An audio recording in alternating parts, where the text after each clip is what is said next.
It's times like these when ClickFunnels users say, I told you so.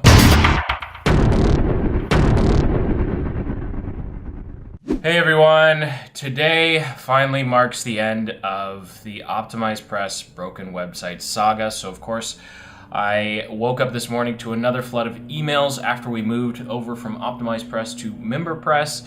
A bunch of people essentially saying, hey, I'm logging in and nothing is working, like they're not getting access to their stuff. So I broke down and just completely unlocked the Aspire notebook. So I want to jump you through my screen to show you kind of the progression of trying to move over and then finally just kind of giving up and saying, you know what, let's just get this done so people can get their content. And I'm sharing this with you just to show you, well, number one, it's kind of embarrassing because I've essentially wasted like $500 on web development and it didn't really work. But also to show you that, it's not always perfect. So what you're looking at here is the first email I sent out last week, essentially saying, hey, the entire site is effed. It just doesn't work. I'm sorry, we're trying to fix it. And earlier this morning, I got a bunch of extra emails. And so what I've done is inside of Thrive Apprentice, I've recreated the entire Aspire notebook, or someone on my team did.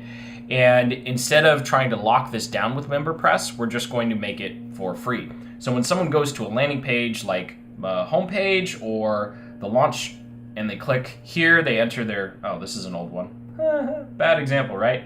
They click here, they'll enter their name and email, and instead of getting a form that looks like this, where they're supposed to set up their account, after entering their name and email, they'll just go straight to the free offer. And so this is actually what I recommend doing, because when I first started the Aspire notebook, like almost 3 years ago now, it was actually on Google Sites. It was 100% unlocked. And then I got fancy, right? It's just one of those things where you have to constantly remember, keep it simple, stupid. And I didn't keep it simple. I tried to make this cool little membership website that we were gonna make as part of an upsell sequence, and it just never really came together. And so I'm definitely never gonna recommend putting together a free membership website again.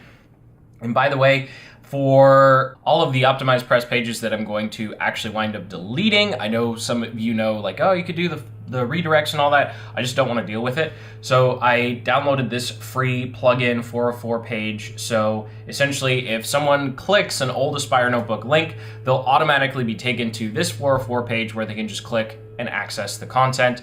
And eventually I'll go ahead and just record a video, some silly little 30-second video that essentially says, hey, sorry, a link's broken and check out the stuff below if whatever you're looking for. So that's the sad conclusion to trying to move a free membership website from one platform to the other.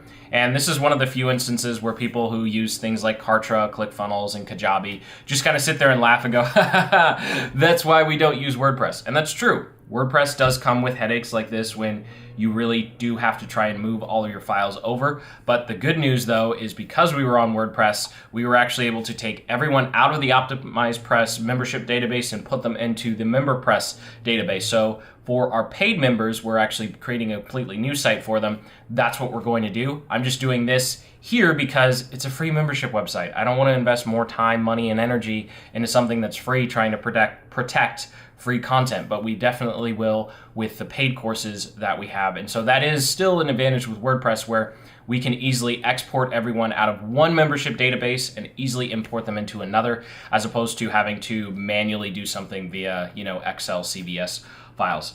Oh, okay, deep breath, we're good to go. Now I need to prepare for everything I wanted to do, because that burned up 2 hours of my day, especially because today's going to be shorter because I'm going to be going to a client's event for the first time tonight.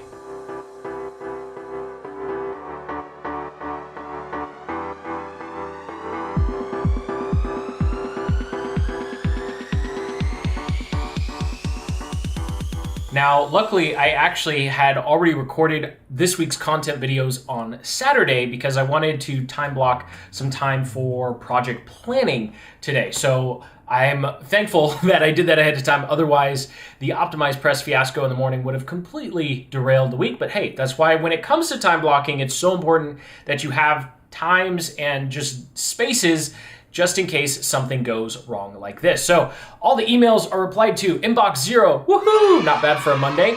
And then everyone on the team has actually gotten a reply from me. I'm really poor when it comes to actually getting back to team members. Sometimes it can take me up to a week if I don't perceive the project as super important. And I know it's just a management thing that I'm personally working on, because I know that it's really frustrating for some people, because they go, Jason, why did it take you 3 days to respond to me? And it's like, yeah, but we had like 12 client things go wrong in between me talking about like coming up with a new process for YouTube and actually replying to it anyway. So something that I shared with you in the last vlog I'm working on is a project development document. I'll share that more in the next vlog because I'm out of time. I need to run downtown. Well, not run. I'll walk. I'm not going to run. Run downtown to an event that my client is putting on. He flew up here for a little conference that he's doing, and then hopefully I'll actually meet him for the first time. This will be the first time I'm actually meeting a client in person.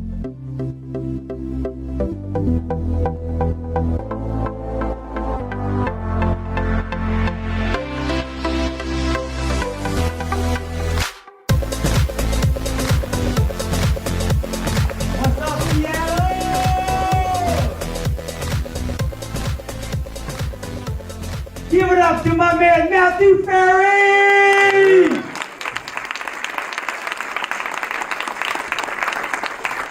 You start saying, you're not going to be able to pay your mortgage. The other agents in the office are going to make fun of you. I don't even know why the broker hired you. It starts to predict. Then next thing you know, she starts getting hit by something called a hidden motive to survive.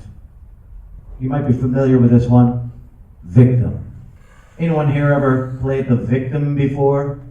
I don't know what's going to happen. My husband, he's going to be so pissed. It's not my fault. I did everything I was supposed to do. I've been in this deal now for 6 weeks. I've been going through all the proper channels to make this deal happen. She's like whining and bitching and moaning and complaining in her head. To stop doing what everybody else is doing. But the drunk monkey won't let you. The drunk monkey is holding other people accountable to agreements that they never made. Now, did you know, I know it's going to be a surprise to you, did you know that you're not the ruler of the universe? Did you know that nobody signed up for your life program? Did you know that no one actually cares what you think? Did you know that? But that doesn't stop you from getting mad when people don't do it your way. Here's an example. I got a client, and he has felt stuck. Stuck in his business. He can't seem to move forward. He can't seem to make the quantum leaps that he wants to make. And I started talking to him about it, and I realized that he had this story, and his story was like, well, every dollar that I make, I have to give so much to my family, I never get ahead because they all suck and they can't make any money, and it's all on me. And I was like, whoa, okay.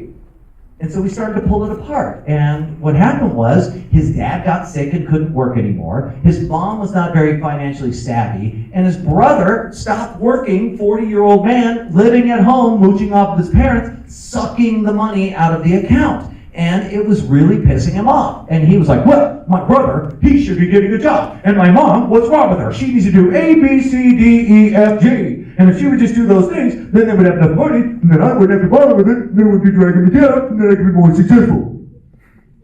Does anybody have those kinds of rants go on in their head? You know what I'm talking about? So we pulled it apart. And we started to realize that he was holding his mom accountable to agreements that she didn't make. She should be financially savvy. She should follow the rules of finance. And if she would just do that, why isn't my mom doing the Burr model, Thatch? If everybody would do the Burr model, we would all be better off. We'd all be Burr together. He had all these rules that she was supposed to follow. Plus, he was furious with his brother. I'm working. I'm doing all of this stuff. Everyone just goes, boo-hoo. He was a victim. I'm having to do all the work. He's at home. He doesn't have to do anything. They just support him. He's 40 years old. He's sitting on the couch scratching his balls.